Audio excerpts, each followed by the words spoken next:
Greetings, Earthlings, and welcome to your weekly dose of newsy infotainment. It's Let's Be Treasonable, coming to you from the luxurious studios of Radio Titans in Los Angeles, with your cognitive dissidents on the panel this week.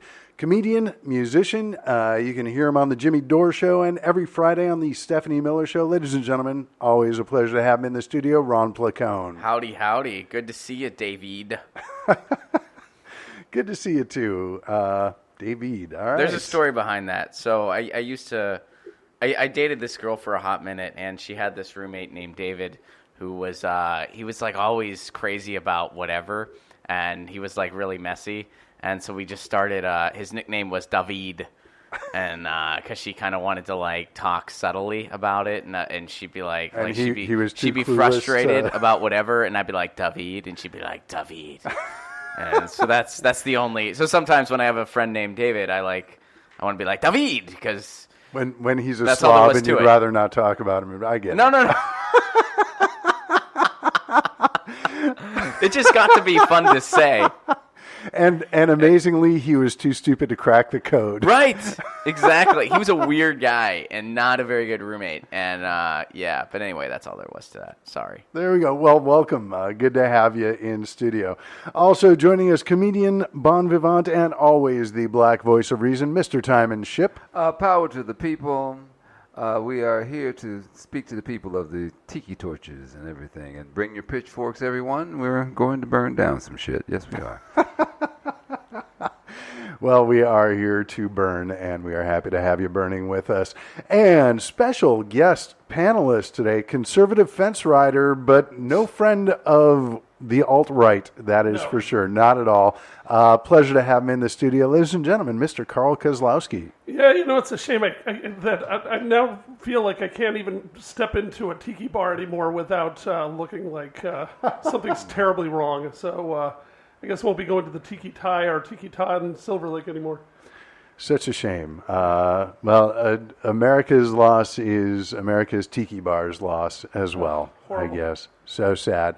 An interesting week in the news, and we will be talking about all that and more. But first, a word from our invisible fifth panelist, but always on our minds. Ladies and gentlemen, it is time to hear from five-time Emmy nominee and comedian, brilliant man, the guy who graces us with a burst every week. Ladies and gentlemen, it's time for our weekly Burst of Durst from Will Durst. Hey guys, Will Durst here with a few choice words about our neo-Nazi president. Okay, maybe he's not a card-carrying member of the white power wing, but he definitely proved himself a sympathizer when he promoted false equivalency between the organized hate movement and people disgusted by them. He's calling them haters who hate hating. It's confusing. After a riot broke out during a Unite the Right march in Charlottesville, Virginia, there was, according to Trump, violence on many sides. On many sides. Yes, one side had bats and clubs and body armor and shouted slogans denigrating Jews and blacks, and the other side dented those clubs and bats with their heads and body parts. One side drove a car into a crowd, and the other side failed to get out of the way, and then lay down blocking traffic, littering the street with their blood. Shocking. It's like declaring our allied forces were as guilty as the Nazis in World War II because they hated Nazis and fought them to defend freedom. Yeah, there are two sides to every story, except for the stories where one side is Nazis. After Trump's mealy-mouthed equivocation, KKK Imperial Lizard Stick, or whatever they call him, David Duke sent out a congratulatory tweet. You know, with friends like that, who needs enemas? Responding to calls for Trump to fire Steve Bannon, his alt-right advisor, the president said, but he's not a racist, which we all know is a big red flag that means, yeah, he probably is a racist. Trump's plan to bridge the racial divide is to create more jobs, which makes as much sense as Gallagher's plan to combat teen pregnancy by smashing watermelons.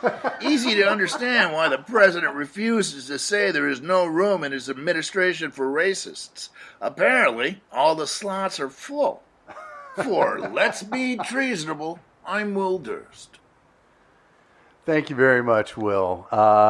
some interesting insight there, and I want to talk a little bit more about it in just a minute. But first, we opened last week's show with some breaking news with what was happening in Charlottesville, and this week there were competing rallies in Boston that I just read. The white supremacist rally under the guise of a free speech rally broke up early due to the counter protesters. So congratulations to them. But I think it's interesting. I want to talk about the false equivalency that Will was discussing there, because this week we saw the ACLU stand up for the white supremacists in Charlottesville and elsewhere, as they do. I understand that sentiment, that I don't agree with what you're saying, but I will defend your right to say it. But there were some high-profile resignations from the ACLU, and I think it's interesting that we're seeing these attacks on the left. We've been seeing it in Berkeley with Milo Yiannopoulos and Ann Coulter, people who want to take the fight against objectionable speech and call it a fight against free speech. Personally, as a Jew who has been on the receiving end of some of this hate speech throughout most of my life, I'm a little bit on the fence here because I do believe in the adage that it is important to defend the right to free speech, even if you don't agree with that speech. But I think we've seen, basically a weaponization of ignorance from the right that has equated objectionable speech with regular speech. Basically, in my mind, they are trying to justify screaming fire in a crowded theater. Ron? So, wow, man. Well, so we're starting the show off light. And I figure Saturday morning brunch talk, right? Nothing major. I totally do agree with the sentiment. Like, whether I agree with it or not, people have the right to say it. I am, of course, all about free speech. Where I think the ACLU went wrong, and I don't think this was, malicious on their part in any way. I just think they made a mistake, and I think they're owning up to that mistake. I mean, they did say that they were in the wrong, and they're not going to do this in the future. Hate speech, what we define as hate speech in the court of law, is not protected by the First Amendment. Like, that does not fall under free speech. And, especially if violence could be incited. And when there was all this stuff going on right-wing message boards and podcasts and all this other stuff about, hey, come armed, bring your weapons, we're going to take our country, whatever their bullshit messages were, well, then this is out of bounds at this point. This is not protected by the First Amendment. This is straight-up hate speech. So a permit shouldn't have been granted. And it should have been treated as such. And then, you look at what happened, and that's what this was. This was not a protest. This was not a free speech message. This was a terrorist act. This is domestic terrorism. That's exactly what it is. And it was also gross negligence, to put it very lightly, on the part of the cops. Because they were prepared for this, but then they acted the opposite way that police should act in that situation. It always amazes me that how people feel that there is, I should be allowed to say what I want to say, but yet I'm not a racist, I'm not this. And like you said, it incites people and everything. I mean, and these are the same people that were judging folks for the color of their skin. Okay, you can't have it both ways. You can't turn around and say I'm not a racist, or I'm not promoting hate, when our history already shows what you promote. Mm-hmm. Every time you open your mouth, you can't do that. You can't say it. I don't want to be with this person. I don't want to be around that person. But yet you say, oh, I'm not a racist. I just want to be with my own. And that shit's not realistic. We don't live in that world. You can't say, welcome all my immigrants, and then all of a sudden say you don't want immigrants. You know, I don't want refugees when the majority of the people that came to this country were refugees. And you can't flip it. You can't keep, turning it one way and turning it another way. You can't say, well, hey, we should just get over it. Ty, hey, you're not enslaved anymore or anything like that. But no, I'm not. But guess what? I still can't get the things that I want, and yet people are still constantly complaining about, we would still have lynchings going on if it was, possible.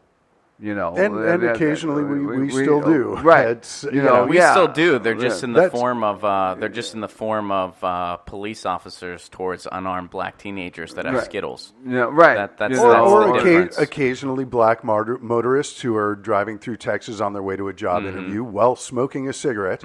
Right. So I mean, it's you can't have it both ways. I mean, and let us not forget, Jim Crow is not that old. Jim Crow lasted a long ass time, and guess what? It's the after effects of it are still around, and it's still being felt. They just pick a new group. Oh yeah, we don't bother black folks enough. We already know what they are. Well, let's go over here and we'll get the Muslims, and we'll get the Hispanics, and we'll get the let's not forget those insidious Jews who and mask the themselves and walk amongst us. We don't mess with them as much because we already got them. We already know we don't like them, but we got some new ones that we want to add in. And then this whole fear, and all these speeches and everything, that is strictly out of fear. And what are you afraid of? What are you afraid of losing? If you say that there's no white privilege, then what are you afraid of losing? Why is it that you want to be able to say something and then get upset when someone questions you on what you're saying? Well, I think it's important to keep in mind that these people are inherently cowardly people. That's why they need to hide under these bogus terms that they made up, like the alt-right. Like, stop calling them that. They're not alt anything. You know what alt-right is? Alt-right is REM's music in 1992. Because people would be at college radio stations and they'd be like, "This is still alt, right?" That's what alt-right is. It's a bullshit term. They're neo-Nazis. They're white supremacists. Call them that. Why? Because they don't like being called that, and they're inherently cowardly people. Because their entire ideology is based on a fear of people different than them. Right. Why are they more empowered right now? Because of who the president is. Right. So expose these people. Like the people on Twitter doing the "yes, you're a racist" thing, like exposing these people, saying who they are. They're doing the right thing because now these people are losing their jobs. Now they're disappointing their parents even more. Right. So unmask them. Right. Well, make them go back into hiding because that's where they belong. Well, and it's also I'm glad that white people are coming up because see, guess what? If white folks don't say anything, then you're going to be thrown into the group. And you say, "Wait a minute, no, my best friend is a black guy." I mean, no. You're going to be thrown in there because you need to get out in front of this, as you wanted the Muslim to get out in front of the so-called terrorists. Exactly. You need to be here. Because if not, they're going to throw you in. And you're going to say, "No, man, I'm not a part of them." Well, guess what? They think you are. And you're automatically thrown in. What I thought was really funny is that on the one hand, they're using social media as a way of getting the word out more effectively and thinking, "Oh, we can be out there now."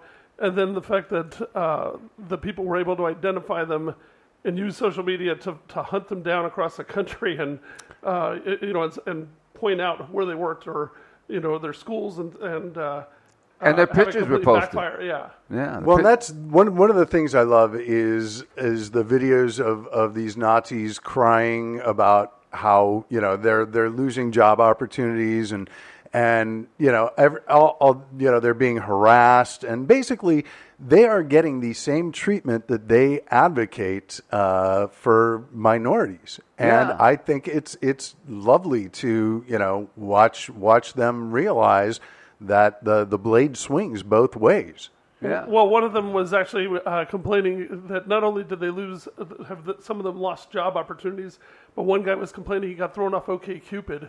It's like they decided to have a standard that if you're openly espousing hateful ideology, then we don't have a place for you on a site that seeks love. Well, Too bad. and it's You'll such have to a shame. make a profile on KK Crush. Hey, Wait a minute.